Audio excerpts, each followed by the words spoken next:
Hey friends, hi, welcome to your channel Bina studies. आप सोच रहे होंगे मैं आपको ये पेपर क्यों दिखा रही हूँ, वो भी 24 तारीख का।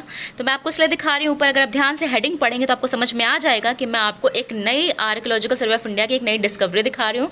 एक नई उनका एग्जीक्यूशन जो हुआ, जो उन्होंने ढूंढा, वो मैं आपको दिखा रही हूँ ताकि आप अपडेटेड रहें। और ये इस बार के एग्जाम में हो सकता है ना पूछा जाए, पर अगले बार के एग्जाम में ज़रूर पूछा जाएगा। ठीक है, तो उसको ध्यान से देख लीजिएगा।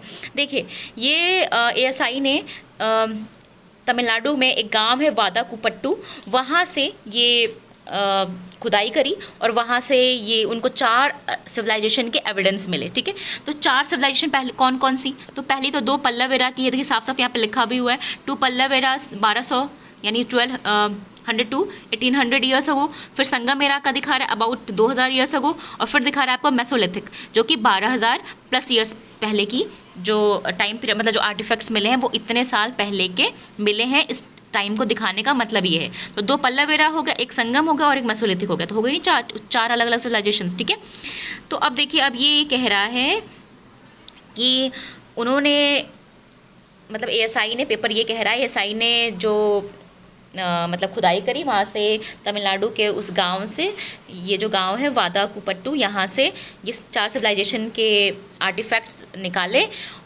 और वहाँ से जो मिला उसकी उन्होंने यहाँ फ़ोटो लगा रखी है। देखिए, ये एक मेसोलिथिक हैंडेक्स है। ठीक है, देखिए, फिर दूसरा ये क्या लिखा है, मल्टीपर्पज़ यूनिफेशियल स्टोन टूल्स। ये मल्टीपर्पज़ है और ये दोनों तरफ से यूज़ हो सकता है। यूनिफेशियल कह रहा है ना, which could have been used to skin animals, ये जानवरों की स्किन निकालने के लिए यूज़ होता होगा। ये पल्लव एरा का कोई सरफेस है, उसको दिखा रहा है। फिर ये देखिए, ये दिखा रहा है ये संगम एरा का मिला है, ये गोल्ड के इयररिंग्स हैं। ठीक है, ये संगम एरा का सील है, ये पॉटरी है, मतलब ये टेराकोटा है। तो टेराकोटा का मतलब आप समझते हैं ना क्या होता है?